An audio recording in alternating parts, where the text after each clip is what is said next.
Welcome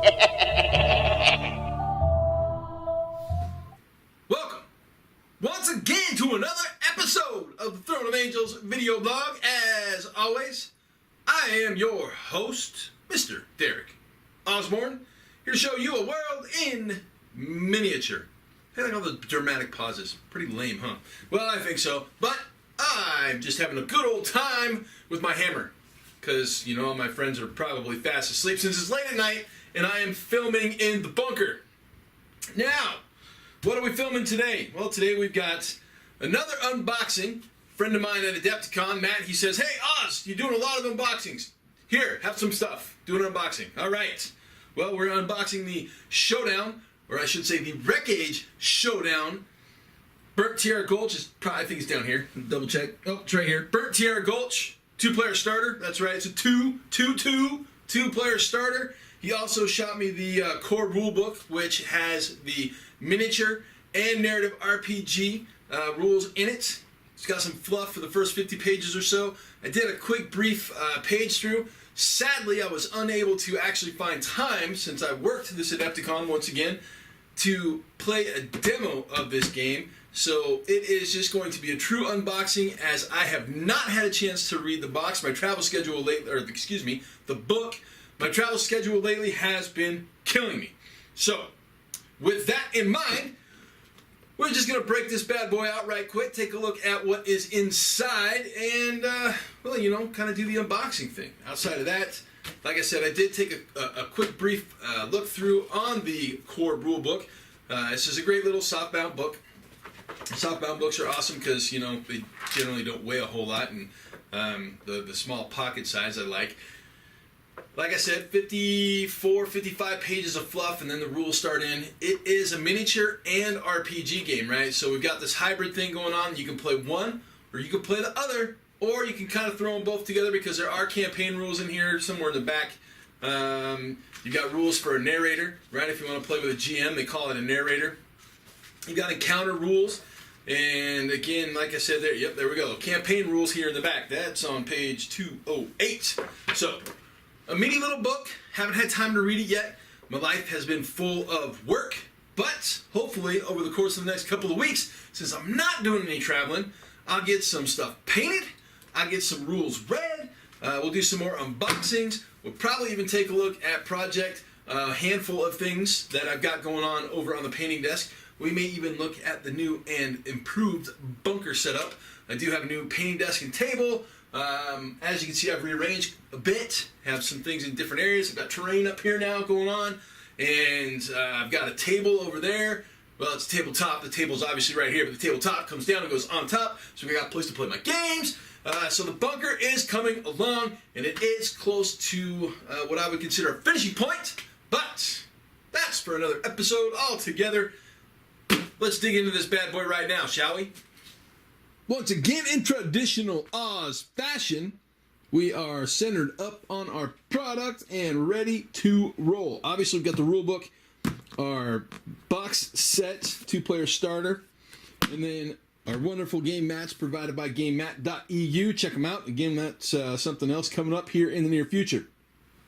Now, as I said, we're looking at a tabletop skirmish and RPG set of rules. It is a wonderfully printed black and white, well done book. Again, I haven't read it yet, so I can't speak to any grammar or, you know, nitpicky type stuff, but I will say they use a nice clean font. There's not a whole lot of stuff that goes over the top of the lettering, so it will be an easy read. Now, again, like I said, the first 55 pages or so is fluff. Rules start technically on page 54, I think. So let's take a look. Yeah, 54, 55 is where our game rule spread starts. It talks about the basic setup, character attributes, building a crew, and all that sort of stuff. They use resource units, or RUs, in this game. They recommend 100 to 300 size, or RU size games. And with that in mind, I'm not sure what this is. So they talk about their starter boxes being 300 RUs per starter box, but this obviously is a two-player starter set, so I'm going to make the simple assumption that there are 600 points worth of models in here somehow. All right, first we'll take off the outer sleeve. This is a true unboxing as I have not yet looked inside this. Our sleeve's on there a little tight, so give me a second. I'll be right back once I get it unwrapped. Now, that wasn't so terribly difficult. I just had to apply pressure at both corners instead of just the one and trying to tear it off like I was. Wasn't working out so well. All right. First thing we see, a set or sheet of counters. Double-sided? No. Art card on the back. Okay, so single counters. Obviously, you can cut them out if you like. I have another set that came with the rule book, but I also have a set of laser cut counters. I'm not sure who these are made by, but I won't end up cutting mine up. All right, next up, we got a booklet back there, and obviously an intro to the Showdown at Burnt Sierra Gulch 2-player starter. So intro encounters, how episodes work, initial setup. We have our 300 RUs of Stitchers, and what we're looking at for 3 models there. 300 points of Drifters. It looks like 5 models there. And again, I'm going to say my assumption was correct. And you know what happens when we assume? We make an ass out of you and you. Wait, that's not how that goes. But 600 RUs, which is, again, their point breakdown resource unit of models in this box. Episode 1, Stitchers Attack, Drifters Retreat. Gonna say there's an episode 2 because I just saw episode 3. Episode 3, The Abandon. Stitchers Defend, Drifters Attack. Episode 3, Turning the Tables, Drifters Attack, Stitchers Retreat. Okay, I'm sure that all means something. Again, as I said, I have not read the rulebook, so I do not know exactly what that means. Campaigns, further play. What happens next? So further campaign play, they give you a bunch of information and obviously rules on what goes on. And hey, look, more tokens. Yep, again, not double-sided, but that's fine. I have my pre-cut, or my laser cut ones, won't need to hack it up. Quick start rules, pretty simple set of quick start rules. We're talking 4 pages here. Now, if this were me, and this is just me being nitpicky, I would have put the quick start rules on top, or even put the campaign information inside that quick start rule book. Woo! There we go. We're all cleaned up and ready to rock and roll. All right! All right! All right! All right! Man, I really need to stop saying that. I don't like okay, I don't like all right. I need a transitionary word. Transition word here. So our transition word for the day is transition word. Obviously, we have some pluck foam that is not really pluck foam. It is inch thick, but protected. A bag of metal miniatures, and they all look like one-piece figures, which is cool. So single pour figures. Our campfire piece, tokens. See, more tokens. I got lots of tokens. Those are probably objective markers, to be honest with you. Bases, because everybody loves bases. Now, we got a couple of different kinds of bases in here, so I'm sure the type of base that you have will probably denote the type of character that you have, unless 2 types of bases are provided, so you can proxy these miniatures for other games. That's unique. So, what we have next, obviously, is the contents, or the remaining contents, the models, and our pieces of terrain. Let's start with the big one, in the bottom of the box. So here we go. Now, if you guys didn't look at the cover, this actually is a road sign, right? Highway 95, Baltimore, Philadelphia. That's pretty sweet. We're heading south, right? This is a southbound road sign. Some corrugated metal or cardboard, however you choose to throw it about. And some junk, right? This is a tent or lean-to of some sorts, right? Tent flaps in the front there. Somebody's going to sleep in this mother. And this one here too, smaller people in this one. Again, more tent stakes, or more tent flaps, more corrugatedness. This looks like roofing material. The basic, that's probably an exhaust port for a campfire or something, who knows. Not sure what that is on top there, but it's probably just some sort of folded metal, because we got folded metal everywhere. Oh, a stop sign. Stop in the name of the one-way street. That's not how that song goes. And finally, we have the hood of an old Ford truck. Maybe a Dodge. Oh, I see something. Okay, so see that blue stuff right there? Come on, focus. That blue stuff is called tear out. That is actually the mold for this piece of resin. So what happens is you get these undercuts, or you get, this is what I would consider a non-fill area or an air bubble in this between this hood and this piece of corrugated metal. So what happens is on tear out, when you're demolding these things, the mold stays attached because it's basically sunk into those holes, and it's not flat, right? It's not, there's, as you can see here, there's a little lip, but here there's too much of a lip. So there's a little mold technology for you guys. We got a little bit in there as well, right? When you go too deep with holes, that's what happens as well. We got a do not enter sign right there. Come on, focus. My camera's in a bad mood today. There you go. Do not enter. Some more metal. I like these little tents. They're a lot of fun. Ha! $2.94. I love it, right? There's plenty of road signs all over the place, and all this stuff is pretty badass. Okay, now we have a box of miniatures. So as we saw, we have 3 Stitchers and 5 Drifters. I'm going to cut this bag open, and we're going to look at them individually. Be right back.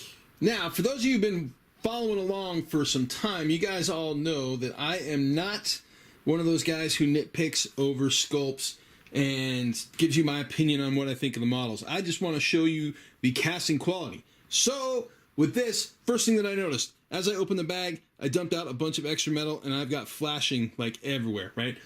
Flashing I really don't care about. Not a big deal to me because I clean everything up really quick with a pair of fingernail clippers. I've got an old pair of fingernail clippers that I just cut off the flashing with.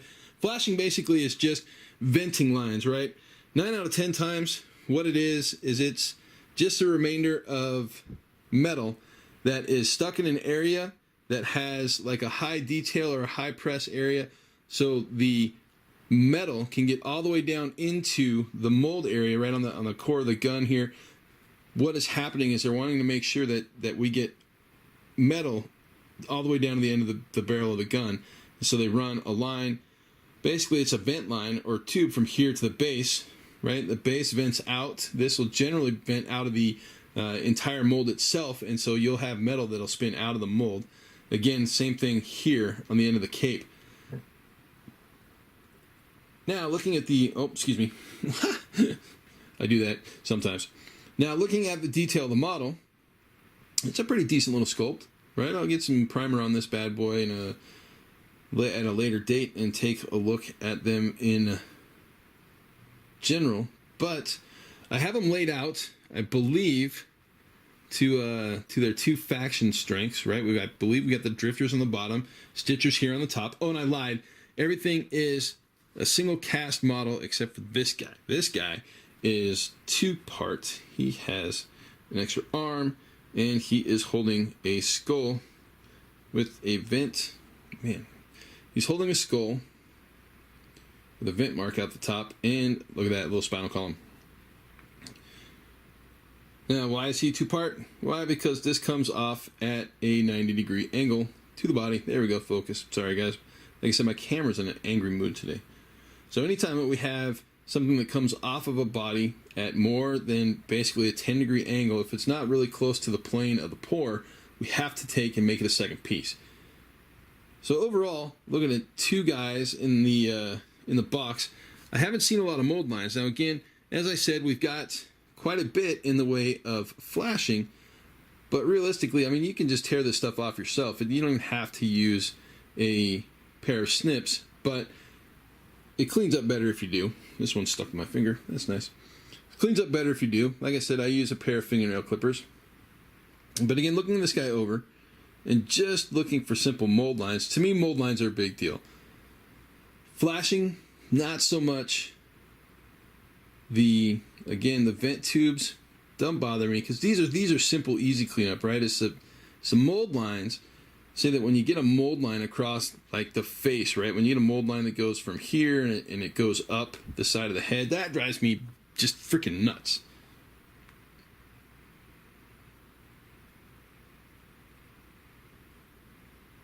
But again, just taking a look at detail on these guys. Obviously, I've got some venting here that I'm going to have to cut. Not a big deal.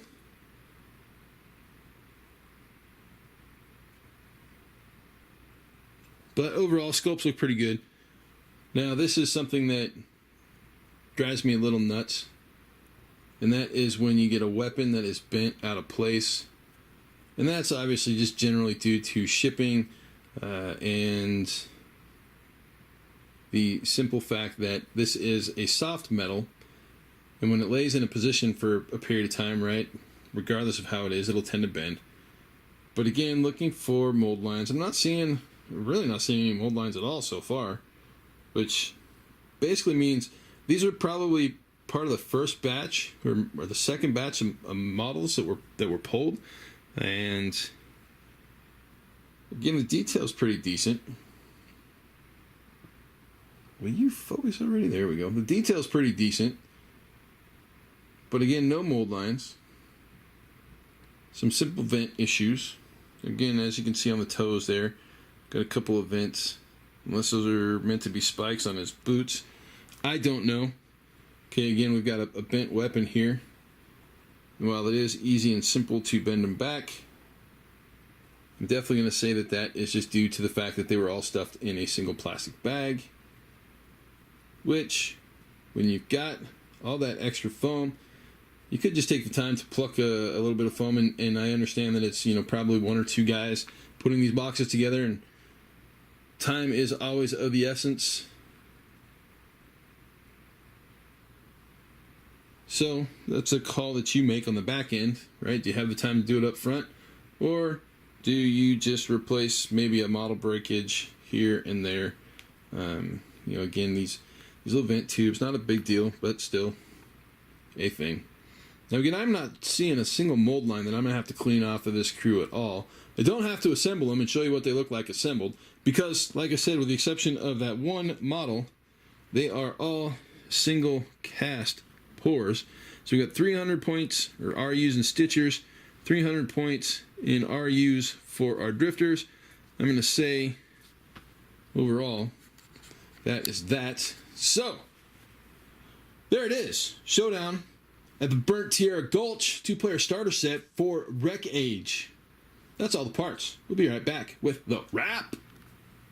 And the wrap. All right. Sorry, transitionary word. Now, box cover, right? Everybody needs a box cover. We got the box. In the box, I still have my tents, all 3 tents.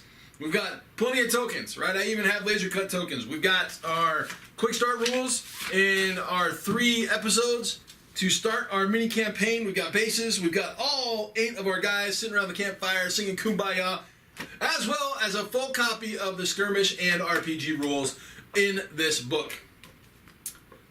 Any of my viewers out there playing WreckAge? What do you guys think of the game? If so, opinions, post them up below. The book almost fell on the, happy campers. Happy, you see what I did there? If you guys have played it, let me know what you think about it. I haven't played it yet, haven't read the rules, I haven't even read the quick start rules. As I said, this was a true unboxing, first time I've ever seen any of it. So, let me know your thoughts. Rec-age.net is the website. Obviously, we'll go in the link below.